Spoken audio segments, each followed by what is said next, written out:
Сен де ене боласың. Армысыздар, әсерлі әңгімелер каналының тыңдармандары. Бүгінгі әңгімем енесіне құрмет көрсетпей, сыйламаған келіннің кеш те болса еш жиғаны жайлы болмақ.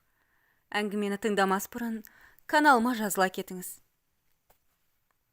Мадина жастайынан ерке қыз болып өсті. Ата-анасы оны көп жұмсай қойған жоқ. Өзінен үлкен 3 әпкесі болды.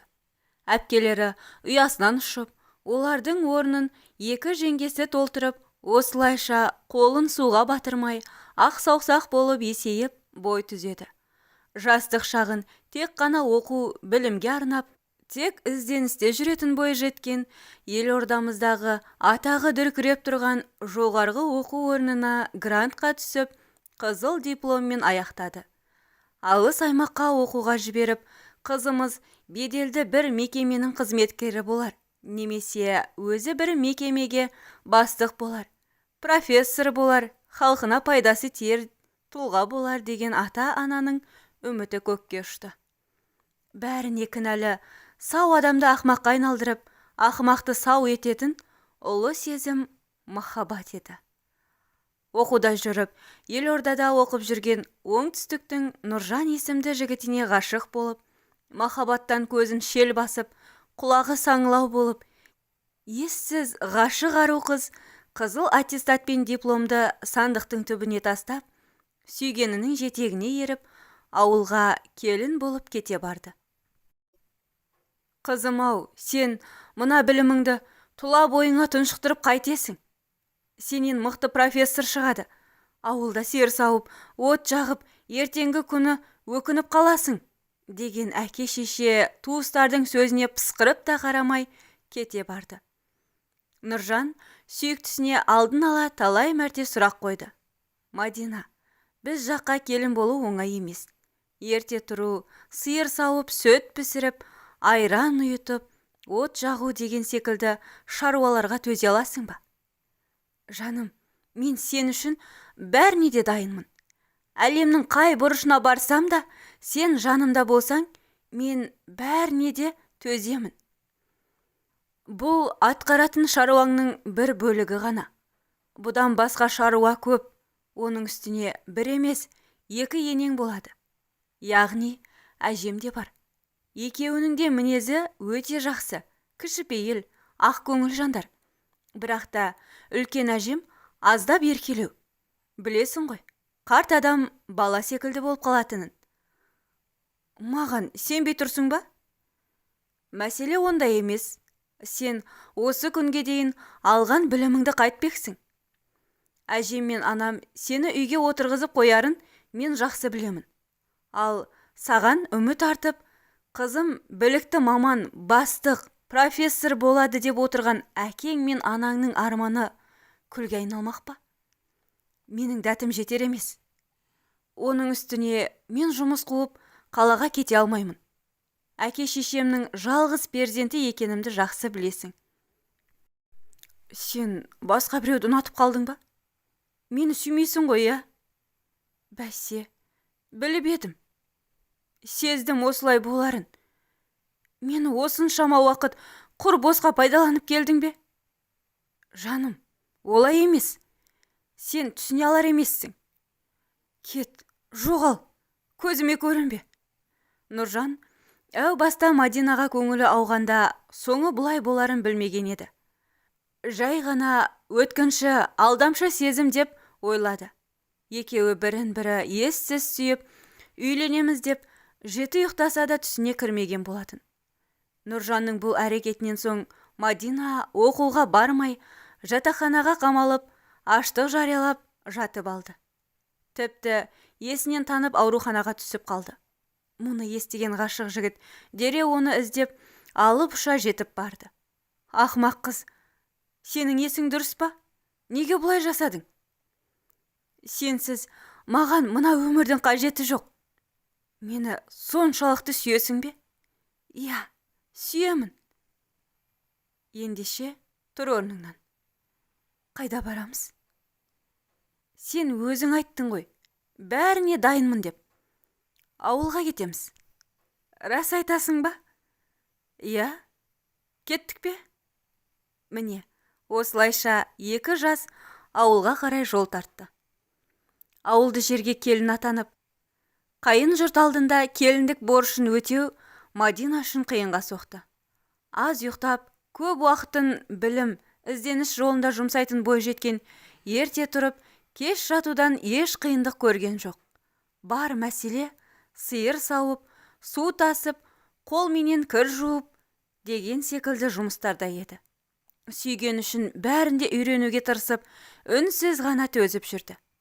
Әппақ жүзді бойжеткеннің жүзіне қарадақтар жайылып, ажарының ұсқынсызданып бара жатқанына ызаланғаны болмаса, ауылдың тірлігінен шаршап, жалығып, біреуге өкпелеген емес.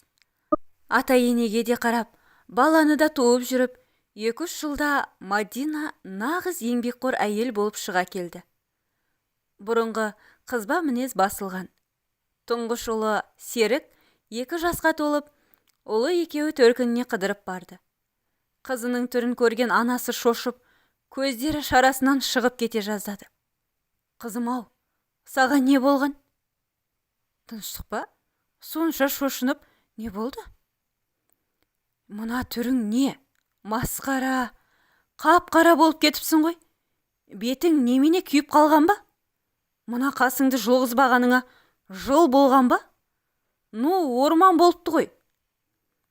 Мам, қойшы. Менің түріме кім қарайды дейсіз? Жоқ, бұлай болмайды. Ертең салонға барамыз. Бармасаң болмайды. Анасы Мадинаны жетектеп, сұлулық салонына алып барды. Қасын жұлғызып отырғанда жанына хош иісі аңқып, қымбат әтір сепкен сұлу келіншек келіп, жақындап, жүзіне үңіле қарады. Ужас, мама. Мадина, это ты? Иә, мен. Сәуле, құрбым, қалайсың? Капец, мынау түрің не сенің? Түріме не болыпты? Ладно, ештеңе етпейді. Сені көргеніме қуанып қалдым. Сау бол. Құрбысы осылай деді де салоннан шығып, қымбат көлігіне мініп кетті. Мадина артынан қарап қала берді. Әне, көрдің бе? Сен де біліміңді пайдаға асырып, қалалық жігітке тұрмысқа шығып, жұмысқа орналасқаныңда, осылай қымбат көлік мініп жүрер едің. Жүр енді, осылай қап-қара негір болып. Мама, тағы бастадыңыз ба? Менің айтып тұрғаным өтірік пе? Қаншама жыл үйдің бірде-бір шаруасына араластырмай, болашағыңа үлкен үміт артып, оқып, білімді болуыңа бар жағдайды жасадым. Ал сен болсаң, сүйдім, күйдім деп, ауылға кеттің де қалдың. Одан да маған үйдің шаруасын үйреткеніңіз дұрыс болар еді. Қазір бұлай қиналып жүрмес едім. Алғаш келін болғанымда, тұз бен қантты ажырата алмай масқара болғанымды өлгенше ұмытпаспын. Иә, ұрыс. Мен ұрса бер. Бар ауыр тірлікті жасап, ертең 30-дан аспай тұрып, сүйегің сырқырап, балтырың сыздап, белің қисайып жүресің. Сол кезде мені түсінесің. Үйге келгеніме өкіндіріп жібересіз бар ғой. Мүлдем келмеуім керек еді.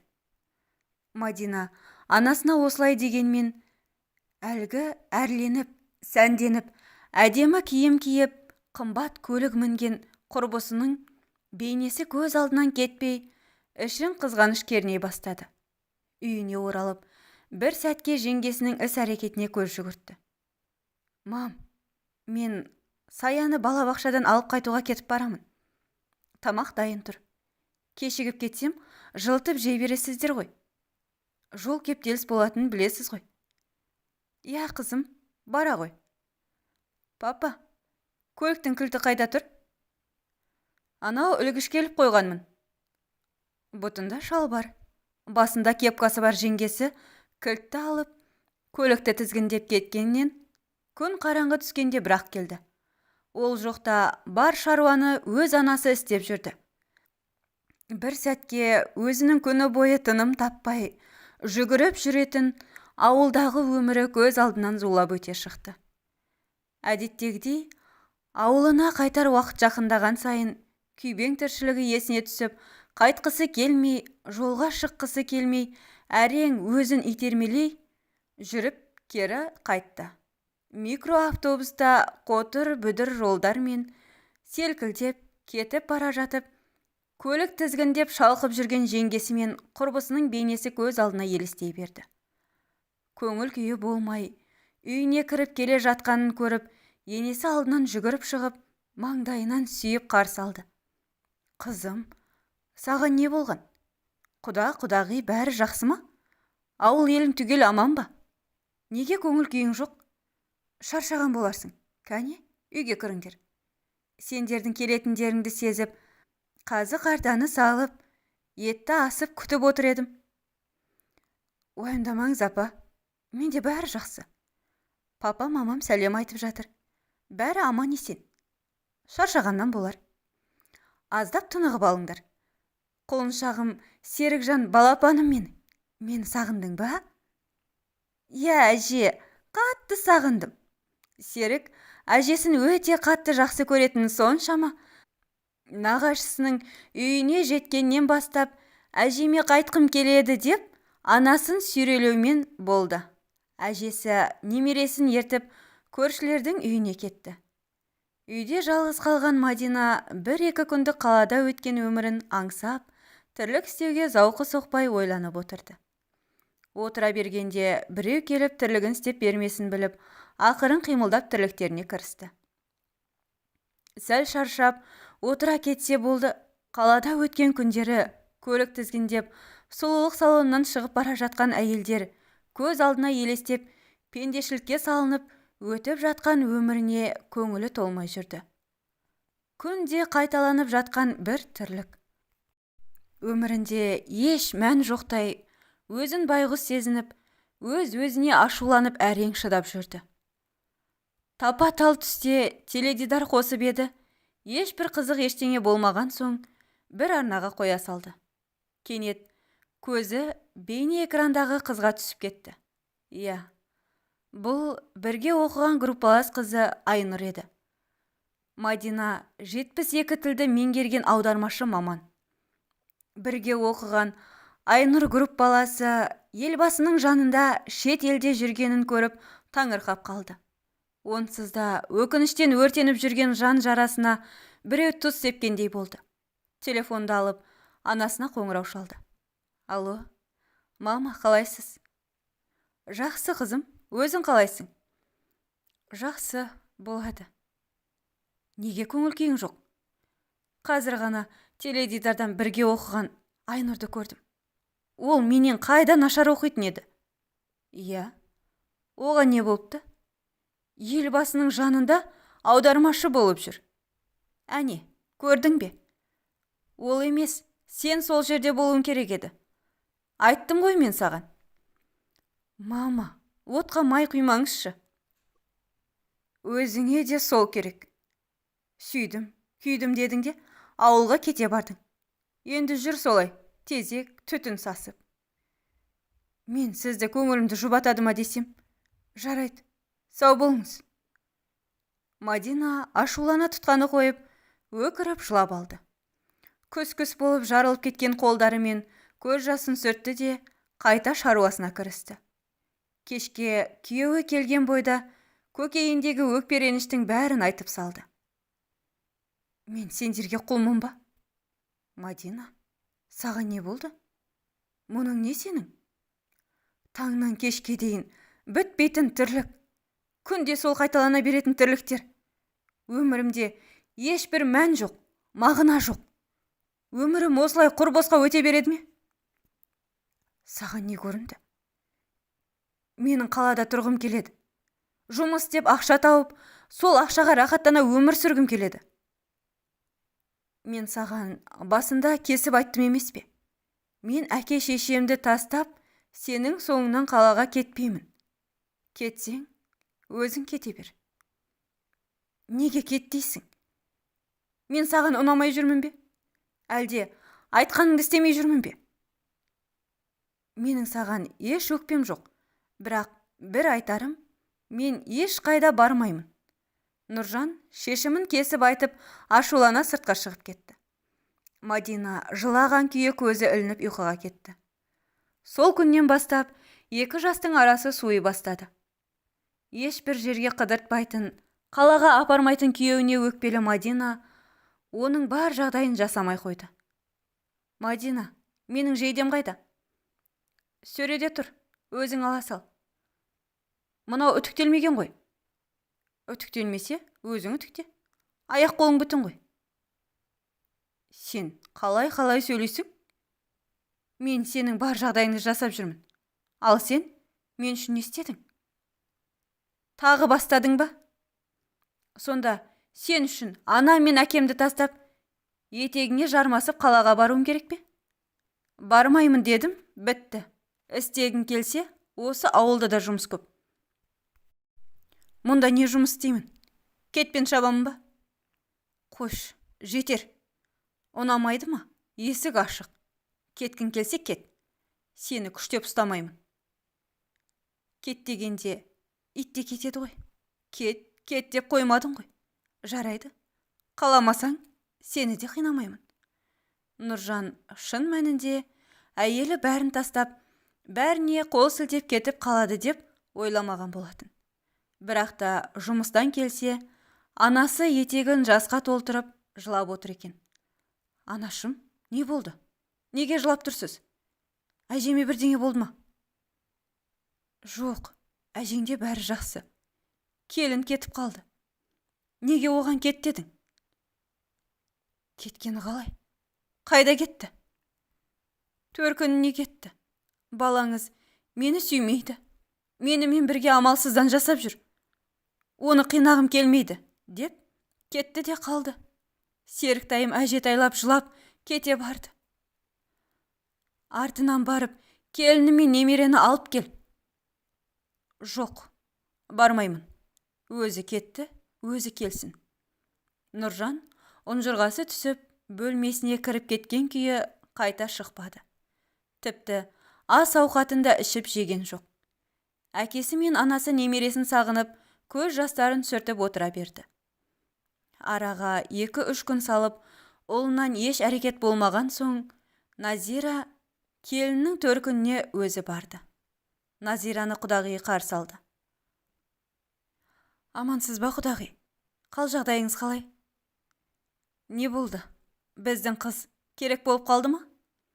Ана сорлы ұлыңыз өзі келуге дәті жетпей, сізді жіберді ме? Жоқ, мен өзім келдім.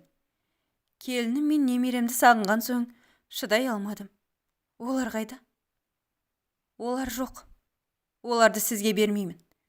Үйге қамап, таңнан кешке дейін жұмсайтын менің қызым сізге құл емес. Ауылдың тірлігі сол ғой енді. Сонда ауылда тұрып жатқаның бәрі құл болғаны ма? Екі құдағи әбден сөз тартысты. Мадинаның анасы айтпағанды айтып, құдағиын итше талап қуып шықты. Немересін бір көре алмай, Назира жылап еңіреп үйіне оралды. Анасының бұл ісінен хабардар болған Нұржан келіншегіне кек сақтап, мүлдем хабарласпай, телефон номерін өшіріп тастады. Анасы қанша жалынса да тыңдаған жоқ. 3 ай уақыт өтті. Бұл кезде Мадина екінші перзентіне аяғы ауыр екенін білді. Бір күні 2 машина болып, Мадина бастап бір топ аға жеңге, анасы түгел келіп, бар жүгін жинай бастады. Мадинаның айтпаған сөзі қалмады. Болған істің бәріне енесін кінәлі санап, қарғап бүкіл затын жинады да кетті. Ата ене тіпті 90-ға келген қарт әжесінің де көз жасына қараған жоқ. Кетерінде енесі, сен де ұл өсіріп отырсың, мұнаны ұмытпа. Сен де ене боласың, деді. Енесінің бұл сөзі Мадинаның құлағында жаңғырып қала берді. Сол бір сөз еш ойынан кетпеді. Жеңгесінің оңды-солды көшеге шапқылағанына алғашында Мадинаның әуесін келтірсе, кейіннен бар шаруаны анасының істейтіні ұнамай жеңгесімен жанжалдасып қала берді.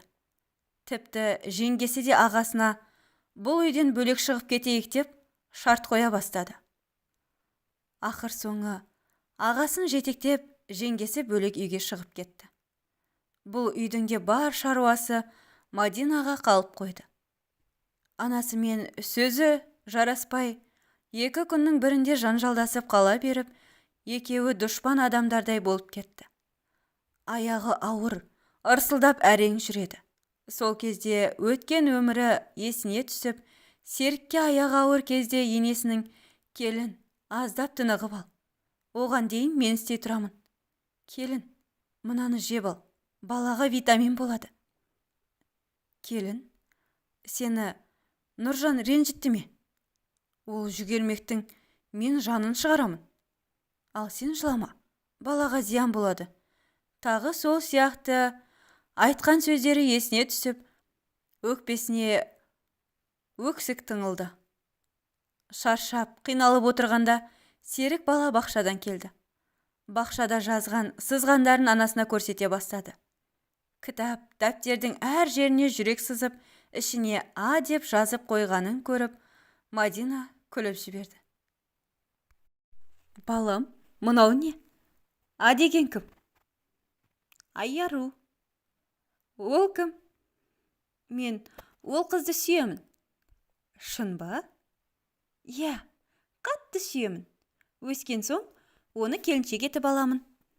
Олай болса, қазір-ақ алып кел, жұмсап, рахаттанып отырайын. Мен оны сіздің жұмысыңызды істету үшін алмаймын. Онда не істейсің оны? Келіншек етіп алған соң, онымен бірге кетеміз. Балаларымыз болады. Мен сені соншама жыл бағып-қағып өсіремін. Ал сен болсаң, мені сол қыз үшін тастап кетесің бе? Тастап кетпеуім керек пе? Келіншек алған соң, онымен бірге кетпесем, мен жаман адам боламын ғой? Жоқ, олай емес.